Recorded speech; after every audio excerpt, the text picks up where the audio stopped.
आइए देखिए, प्रतिदर्श पढ़ेंगे। प्रतिदर्श का मतलब क्या होता है, ठीक है।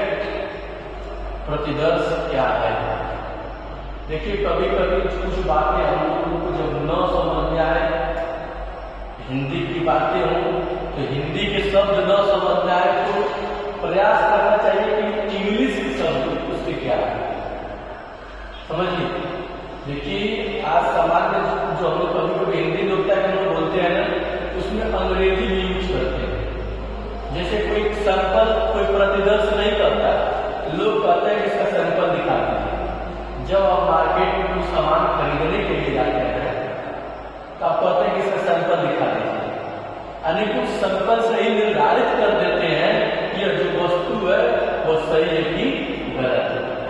जैसे मान लीजिए कि आपने बाजार में गया पनीर खरीदने के लिए, क्या खरीदने के लिए गए, पनीर खरीदने के लिए गए, तो पनीर का एक छोटा सा हिस्सा काट कर देता है, उस हिस्से से ही आप पता लगा देते हैं इनका जो पनीर है कैसा है। वही हमारा क्या है, प्रतिदर्श, वही हमारा क्या है, सैंपल है। तो हम देखेंगे सैंपल की परिभाषा, सैंपल किसे कहते हैं इसको हम जानेंगे, ठीक है।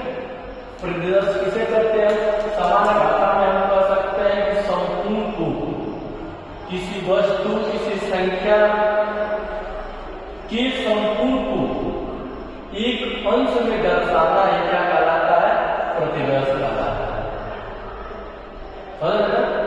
वस्तु, जनसंख्या, अन्य चीजों को, ठीक है, एक अंश में दर्शाना है, क्या कहलाता है, प्रतिदर्श कहलाता है।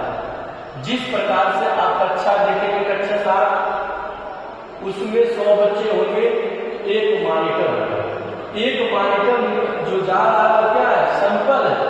जब निकल करके बाहर जाएगा तो किसको रिप्रेजेंट करेगा, उस कक्षा 7 को रिप्रेजेंट करेगा, ठीक है। तो आइए देखते हैं प्रतिदर्श की परिभाषा क्या होती है, जिसको अंग्रेजी में कहते हैं डेफिनेशन ऑफ सैंपल।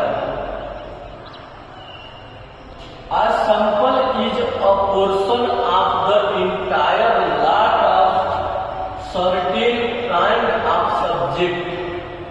कह कि जो प्रतिदर्श है, a sample प्रतिदर्श, इज मने है, ए मने एक, पोर्शन मने अंश। प्रतिदर्श एक अंश है, प्रतिदर्श एक अंश है। किसका अंश है, ऑफ द इंटायर, संपूर्ण का। प्रतिदर्श एक अंश है, ऑफ द इंटायर, संपूर्ण का, lot of certain kind of subject, यानी कि जो प्रतिदर्श है संपूर्ण वस्तुओं का, संपूर्ण वस्तुओं का, दिए गए संपूर्ण वस्तुओं का एक क्या है, अंश है। किसने यह बात कही है, मोहसिन साहब ने।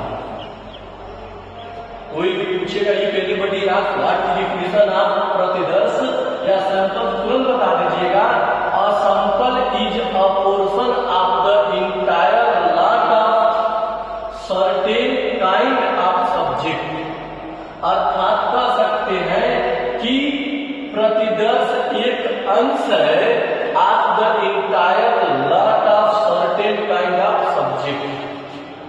दिए गए संपूर्ण वस्तुओं का प्रतिदर्श एक अंश है, उसी को हम प्रतिदर्श कहते हैं। अब देखिए चैपलिन साहब क्या करते हैं, इसी परिभाषा को क्या कहते हैं, कहते हैं कि sample is a selected, sample is a selected, यानी कि प्रतिदर्श एक चुना हुआ पार्ट मने भाग है। प्रतिदर्श एक चुना हुआ भाग है, विच जो इज रिप्रेजेंटेड, जो दर्शाता है, जो प्रस्तुत करता है, जो दिखाता है, ऑफ द होल, संपूर्ण को, उसको हम क्या कहते हैं, प्रतिदर्श कहते हैं। किसने यह बात कही, चैपलिन साहब ने कही। जिस प्रकार से पुनः देख लीजिए, जैसे मान लीजिए कि गुड़ जानते हैं, गुड़ जानते हैं ना, गांव में ईख होती है, कराहा चलता है, तो लोग हाथ पर निकाल करके उसको थोड़ा सा चखते हैं, बता देते हैं कि गुड़ हो गया। घरों में आप सब्जी बनाती है या कोई व्यंजन बनाती है, भोजन तैयार करती है, समझ रहे हैं क्या तैयार करते हैं? भोजन तैयार करती है। जब सब्जी हो जाती है तो उस सब्जी में से थोड़ा सा निकाल करके चखते हैं और इतने से पता चल जाता है कि इतनी बड़ी सब्जी, इतनी बनी हुई सब्जी क्या है, अच्छी है। समझिए, विचार करिए, कितनी बड़ी बात है। उसी को हम क्या करते हैं? प्रतिदर्श करते हैं। समझ रहे हैं ना? उसी को हम क्या करते हैं? किसी समाज का, किसी वस्तु का, किसी जनसंख्या का प्रतिनिधित्व करने वाला व्यक्ति क्या कहलाता है? प्रतिदर्श कहलाता है। जिस प्रकार से हमारे गांव का एक मुखिया होते हैं, गांव प्रधान होते हैं, उस गांव का प्रतिनिधित्व करते हैं, इसलिए वो क्या है? प्रतिदर्श। क्योंकि अगर गांव का प्रधान अगर कुछ करेगा तो लोग, जो चुने हुए लोग हैं, वो कहेंगे कि इन लोगों ने कैसा अपना प्रधान चुना है। जैसे हमारे देश के प्रधानमंत्री दूसरे देशों में जाएंगे, अगर वहां जाने पर अगर कुछ गलतियां कर बैठते हैं तो वहां के देश के लोग कहेंगे कि भारत के लोग शिक्षित नहीं है, इसलिए ऐसे प्रधानमंत्री, अच्छे प्रधानमंत्री नहीं चुनेंगे। समझ रहे हैं ना? तो इसी को हम क्या करते हैं? यानी किसी जनसंख्या का, किसी समाज का, किसी परिवार का, किसी वस्तु का प्रतिनिधित्व करने वाला एक प्रतिदर्श कहलाता है। कोई दिक्कत? अब आइए लेकर चलते हैं प्रतिचयन क्या है, जिसको अंग्रेजी में हम कहते हैं सैंपलिंग। क्या कहते हैं? सैंपलिंग। अब देखिए चैपलिन साहब सैंपलिंग को क्या कर रहे हैं? कह रहे हैं कि सैंपलिंग इज द प्रोसेस, प्रतिचयन एक प्रक्रिया है। सैंपलिंग इज द प्रोसेस, प्रतिचयन प्रक्रिया है। आपका सिलेक्टिंग, चुनने की, अ सैंपल, प्रतिदर्श, यानी कि जो प्रतिचयन प्रक्रिया है, प्रतिदर्श को चुनने की क्या है? प्रक्रिया है। प्रतिचयन एक प्रक्रिया, किसको चुनने की? प्रतिदर्श। ठीक ना? प्रतिदर्श को चुनने की प्रक्रिया को प्रतिचयन कहते हैं। प्रतिदर्श की प्रक्रिया को चुनने को, नहीं सॉरी, प्रतिचयन एक ऐसी प्रक्रिया है जो प्रतिदर्श को चुनती है, उसी को प्रतिचयन कहते हैं। बता लेंगे ना? अब इसकी विशेषता क्या है? किसकी विशेषता? प्रतिदर्श की विशेषता क्या है? ठीक ना? देखेंगे। जनसंख्या का प्रतिनिधि, विशेषता है कि एक व्यक्ति किसी जनसंख्या का क्या करता है? प्रतिनिधित्व करता है।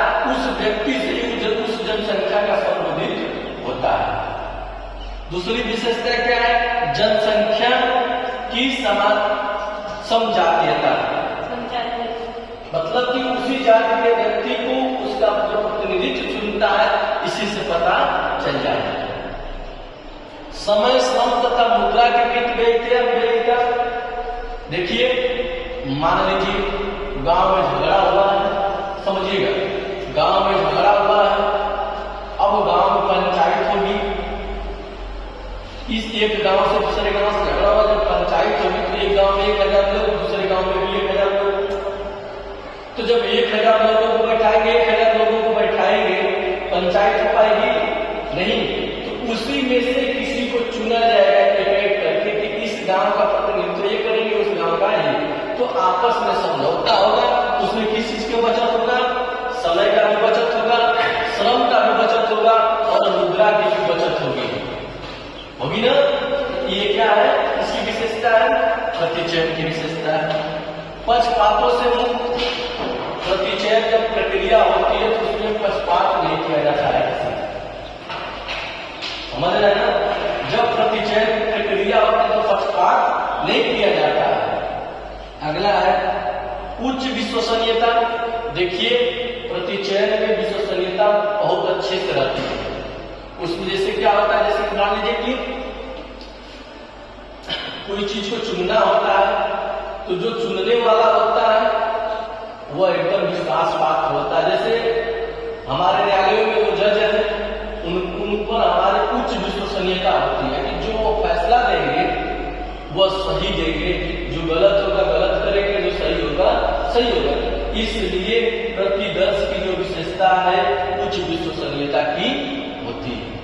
तो इस तरह से कोई भी पूछेगा कि प्रतिदर्श क्या है बता लेंगे, प्रतिचयन क्या है बता लेंगे, प्रतिदर्श की विशेषताएं क्या है बता लेंगे।